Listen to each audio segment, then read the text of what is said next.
ஸ்ரீமதே ராமானுஜாய நமஹ.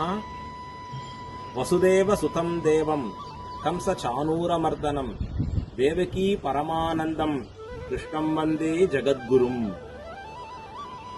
ஸ்ரீ கிருஷ்ண பரமாத்மா நம்ம எல்லாம் படைத்து காத்து தன்னுடைய சேர்த்து ரட்சிக்கக்கூடியவராக இருக்கக்கூடிய பரம்பொருள் தானே ஒரு அவதாரம் எடுத்து இந்த பூலோகத்திலே இருந்து மகாபாரத போர் என்கிற யுத்தத்தை நடத்தி அதிலே நாமெல்லாம் உய்யும் பொருட்டு பகவத்கீதை என்கிற எல்லா உபனிஷத்தின் சாரமாக இருக்கக்கூடிய அமிர்தத்தை கொடுத்தான் எம்பெருமான். கீதாச்சாரியன் என்று பெயர் பெற்றான். அர்ஜுனனுக்கு உபதேசம் செய்து போந்தான். அர்ஜுனனுக்கு செய்த உபதேசம் நமக்கெல்லாருக்குமான செய்த உபதேசம்.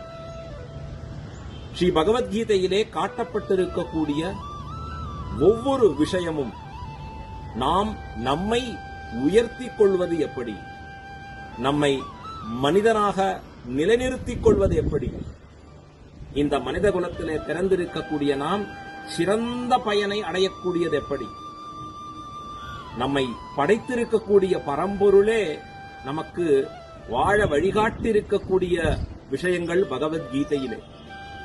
இன்றைய அவசர காலகட்டத்திலே எதற்கெடுத்தாலும் மனது குழம்பி தத்தளிக்கக்கூடிய காலகட்டத்திலே, நம்மை சுற்றி பல பொறுப்புகள் சுழன்று கொண்டிருக்கக்கூடிய காலகட்டத்திலே நமக்கெல்லாம் வழிகாட்டியாக, நம்முடைய மனதை அடக்கி ஆள்வதற்காக, நம்முடைய குறிக்கோளை லட்சியத்தை அடைவதற்கு உறுதுணையாக, சுற்றமும் சூழமும் நம்மிடத்திலே மிகவும் அன்புடையவர்களாக ஆகியிருப்பதற்காக, நாம் இந்த வாழ்நாளிலே சந்தோஷமான ஒரு வாழ்க்கையை வாழ்வதற்காக, இதன் பிறகு மனித ஜென்மத்தின் உயர்ந்த பலனை பெறுவதற்காக, உங்களுக்காக, உங்கள் குடும்பத்திலே இருக்கக்கூடியவர்களுக்காக கீதா ஃபார் ப்ரொஃபஷனல்ஸ் என்று ஆங்கிலத்திலே நாம் சொல்லத் தொடங்குகிறோம்.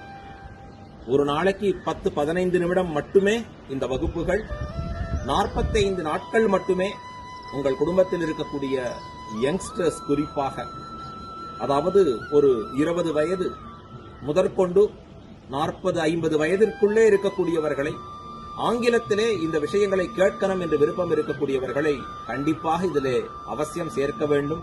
அவர்கள் எல்லாம் வாழ்க்கையில் உயரக்கூடியவர்களாக இந்த வகுப்பிலே சேர்ந்த பிறகு மாறுவார்கள். அந்த உயர்வுக்கு நீங்கள் உறுதுணையாக இருங்கள். ஸ்ரீமதே ராமானுஜாய நமஹ.